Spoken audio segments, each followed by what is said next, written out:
जिम्मेदारी का पद है। नंबरदार सरकार व जनता के बीच की बड़ी अहम कड़ी है। नंबरदार की शनाख्त से बड़े बड़े काम होते हैं। भाजपा व जसपा गठबंधन की सरकार नंबरदार के पद को धीरे धीरे खत्म कर रही है, जो बिल्कुल गलत है। एक ज्ञापन हरियाणा ग्रामीण चौकीदार सभा ने भी दिया है। चौधरी भूपेंद्र सिंह हुड्डा जी जब हरियाणा के मुख्यमंत्री थे, ग्रामीण चौकीदारों का वेतन लागू किया था और उनके मान सम्मान में और भी कई स्कीमें लागू करने का काम किया था।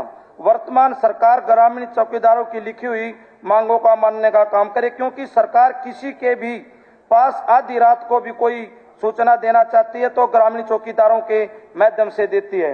जब गांव पर कोई संकट की घड़ी होती है, रात को पहरा देता है। हरियाणा ग्राम सफाई कर्मचारी सभा ने भी एक ज्ञापन दिया। चौधरी भूपेंद्र सिंह हुड्डा जी ने मुख्यमंत्री होते गांव की सफाई के लिए एक कलम से 11,000 सफाई कर्मचारी लगाने का काम किया, जिनको लगे 14-15 वर्ष हो गए। उन गरीब आदमियों को पक्का करने का काम सरकार करे।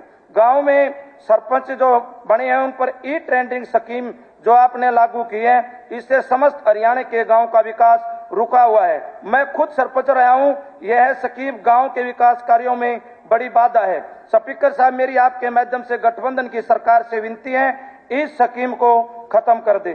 सरकारी कर्मचारी जो ओपीएस की मांग कर रहे हैं, भाजपा जसपा गठबंधन की सरकार ने चुनाव के समय रैलियों में ओपीएस लागू करने की घोषणा की थी। अब आप इसे लागू क्यों नहीं करते? मैं मांग करता हूं कि सरकार इसे लागू करने का काम करे। एक मैं आपके माध्यम से स्पीकर साहब सरकार से कहना चाहता हूं कि मेरे हल्का नोलथा में अंडरपास के लिए एक एस्टीमेट बनकर आया हुआ है, जो उप मुख्यमंत्री जी ने विश्वास दिलाया था कि उसके पैसे हम जमा कराएंगे। उसे बनाने का काम भी पैसे जमा कराने के बैठे हुए सदस्य कई बार हमारी ओर कहते हैं कि ये आप भी कहते हो स्पीकर साहब कि ये सब कुछ आपके समय में हुआ था। कई बातें ऐसे होते हैं जो आप कहते हो आपके समय में हुआ था। मैं एक बात ये आपके माध्यम से कहना चाहता हूं सरकार से कि हरियाणा में जो 10 साल से गरीब तबके के लोग चाहे स्कूलों में थे, चाहे हॉस्पिटलों में थे, चाहे कहीं भी लगे हुए थे, 2-2 हजार रुपये में नौकरी करते थे, तो हमारे समय में स्पीकर सर तो हमारे समय में चौधरी भूपेंद्र सिंह हुड्डा जी ने उन लगे हुए 10 साल के कर्मचारियों को पक्का करने का काम किया था। आप मेरी दम है तो आप भी करके दिखाओ, हमारी रीस करते हो तो करो। चौधरी भूपेंद्र सिंह हुड्डा ने किया था, आपकी वर्तमान सरकार उन सारे कर्मचारियों को पक्का करने का काम करे। स्पीकर महोदय, आपका बहुत बहुत धन्यवाद। आपने समय दिया और मुझे उम्मीद बच्चों को नौकरी मिली। और इलीगल कॉलोनियां का जो कानून बनाया, बड़ा ऐतिहासिक कानून है, इससे पहले कभी नहीं बना हरियाणा में, रेगुलर किया। मुझे उम्मीद है बाकी कॉलोनी भी सारी रेगुलर करेगी सरकार। आए थे उनकी सैलरी कम से कम 25,000 करोड़, पेंशन 1,000 सरपंच की है, इनकी कम से कम 5,000 करोड़। कई गाँवों के रिप्रेजेंटेटिव हैं और सरपंच की पेंशन भी बढ़ाओ। विभा कौशिक के घर चला गया एक बार में, 15 साल से पीएचडी की हुई लड़की नौकरी करी है डीएन कॉलेज में, सिर्फ 16,000 सैलरी मिल रही है। विशेष ध्यान करो उसको, सैलरी इनको सबको पूरी मिलनी चाहिए, डिमांड पूरी करो। और घग्गर लैंड का कंपनसेशन जो था, जो अध्यक्ष महोदय, मैं सदन के माध्यम से सरकार को बताना चाहता हूं कि आज प्रदेश का युवा कितना बदहाल और बेहाल हो गया है। कहीं सीईटी के नाम पर उनके साथ खिलवाड़ हो रहा है। ये क्या हो रहा है? मैं सरकार से कहना चाहता हूं कि हर युवा को सीईटी में बैठने का मौका मिलना चाहिए एग्जाम में। आज वो बहुत ही बुरी हालत में है। दूसरा, मैं सरकार कहती है कि बेरोजगारी घटी है। मैंने सरकार से क्वेश्चन लगाया था, माननीय उपाध्यक्ष महोदय, इन्होंने उसमें ब्यौरा दिया है 2015 से लेकर 2023 तक लगभग 14 लाख रजिस्टर्ड हुए हैं रोजगार कार्यालय के अंदर, पंजीकृत हुआ है।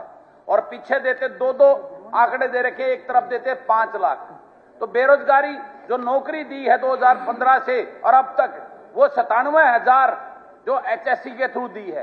तो ये बाकी के कहां बच के? 13 लाख तो इनके डाटा के हिसाब से, इन्होंने जो रिकॉर्ड दिया उसके हिसाब से। तो युवाओं की तरफ ध्यान दे। आज युवा नशे में बदहाल है, उसका बुरा हाल है। इसकी तरफ सरकार को कहना चाहिए। खाली ये बातें कहने से कि हमने बेरोजगारी कम की है, यह उनका दिया हुआ आंकड़ा है जिसमें यह साफ साबित होता है कि आज बेरोजगारी चरम सीमा पे पहुंच गई है। उसके अलावा मैं उपाध्यक्ष महोदय सरकार से बताना चाहता हूं कि आज सरकार का हर कार्य इंप्लीमेंट करने में लिपिक वर्ग का सबसे बड़ा योगदान होता है। आज वो किस प्रकार से हताश और निराश बैठा है, सब उसकी वजह उसको उसका हक देने का काम करें। और जो आउटसोर्सेज के और एचकेआरएन में जो आपने सरकार ने लगा रखे हैं, उनको एक एक साल से वेतन नहीं मिल रहा, उनके ऊपर भी दया करें, उनको वेतन देने का काम करें। आशा वर्कर आज पूरे प्रदर्शन कर रही हैं, पूरे प्रदेश के अंदर बैठी हुए हैं, उनको उनका हक देने का काम करें। पिछले 10 से 15 साल के कच्चे कर्मचारी जो लगे हुए हैं, उनको किसी की ने सुध बुध नहीं ले रही, उनके लिए विचार करे, सरकार कोई पॉलिसी बनाने का काम करे।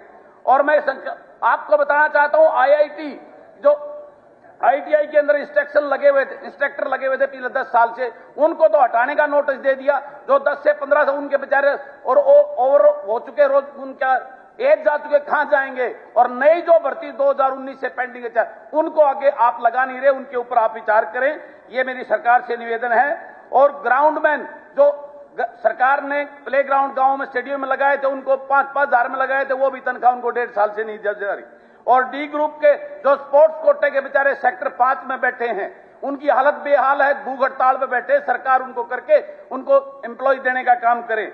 और ओपीएस जब बाकी राज्य दे रहे हैं तो सरकार देने में क्यों हर्ज कर रही है, इनके साथ क्यों अन्याय कर रही कर्मचारियों के साथ, ये मेरा निवेदन है। और एक सबसे बड़ी बात मैं जो आपको कहना चाहता हूं, बीमा कंपनियों की लूट जो आप प्रदेश में किसान के साथ जितनी बड़ी जाति हो रही है, बीमा कंपनियों ने उनका प्रीमियम काट लिया और उनको 1.5 साल से कोई मुआवजा देने का काम नहीं।